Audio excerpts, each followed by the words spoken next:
parle. Chaque jour, Charles et Carole vous présentent la leçon de l'école du sabbat.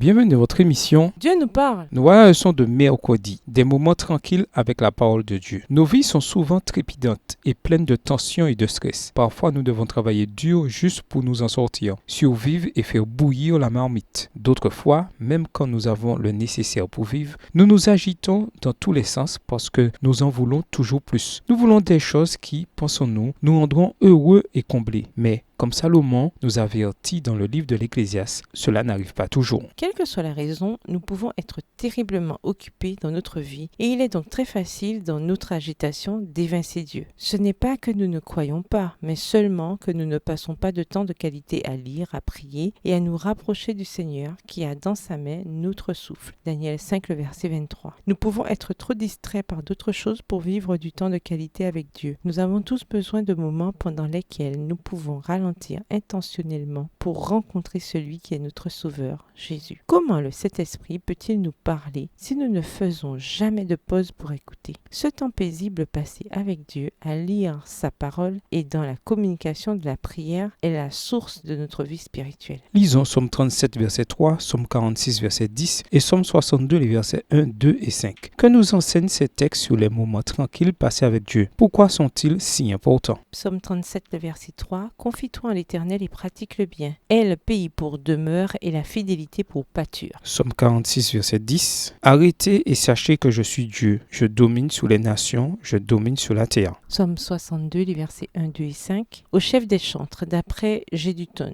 Psaume de David. Oui, c'est en Dieu que mon âme se confie. De lui vient mon salut. Oui, c'est lui qui est mon rocher et mon salut, ma haute retraite. Je ne chancellerai guère. Oui, mon âme, confie-toi en Dieu, car de lui vient mon espérance. Quand on aime quelqu'un, on aime passer du temps seul à seul avec cette personne bien-aimée. Choisissez un endroit où vous pouvez lire la parole de Dieu et y réfléchir sans être interrompu. Dans notre vie trépidante, il n'est possible d'y arriver que si l'on réserve exprès une fenêtre de temps spécifique pour cette rencontre. Souvent, le début de la journée est l'idéal pour cet instant de calme et de réflexion. De tels moments avant que la journée de travail ne commence peuvent devenir une bénédiction pour tout le reste de la journée, car les pensées précieuses que vous en retirerez vous accompagneront pendant de nombreuses heures. Mais soyez créatifs pour trouver le bon moment de qualité afin de rencontrer Dieu sans interruption. Rien n'affecte notre vie comme le fait d'être connecté par la prière avec le Dieu vivant de la Bible. Enfin, ce moment contribue à vous faire ressembler davantage à Jésus. Êtes-vous vraiment décidé dans votre recherche pour passer du temps seul avec le Seigneur? À quoi ressemblent ces moments? Et comment vous aide-t-il à mieux connaître la réalité et l'amour de Dieu? Au revoir. Et à demain si Dieu veut.